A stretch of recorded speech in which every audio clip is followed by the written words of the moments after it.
Good morning सगळ्यांना.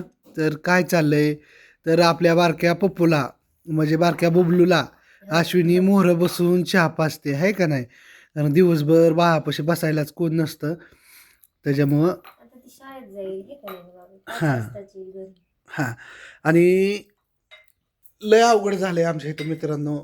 संगच 3 ऋतू आलेत आमच्या गावात, म्हणजे बारामती तालुक्यात 3 ऋतू. म्हणजे काय आहे, सकाळी गार लागतंय हिवाळा, दुपारी ऊन लागतंय उन्हाळा, आणि संध्याकाळी पाऊस येतोय पावसाळा.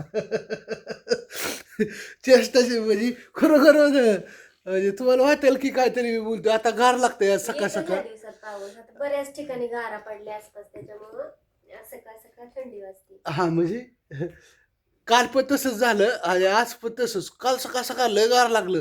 आला म्हणलं असं कसं काय होते, पण म्हणलं असू द्या लागत असेल गार. थोडासा पाऊस झाला. दुपारी कामावर गेलो तो ऊन लागलं, मांदा डोकं दुखलं. आज संध्याकाळी घरी येताना मांदा पावसाने बदलला. आज काय झालंय, रोज आम्हाला दुकान बंद करायला 10:15 वाजतात, घरी या 11:30. आणि रोज पाऊस आम्हाला बदाडतो या पावसात. रोज कुठं 2च दिवस झाले. 2 दिवस काल झालं, आणि पण परवा. काल आणि परवा दिवशी 2 दिवस चांगलं पावसाने झोडापलं बघा. कुठं कुठं पाऊस चालू आहे ती पण सांगा. आणि चला म्हणलं एक सगळ्यांना शुभ सकाळचा व्हिडिओ छानपैकी काढावा. आणि बाय.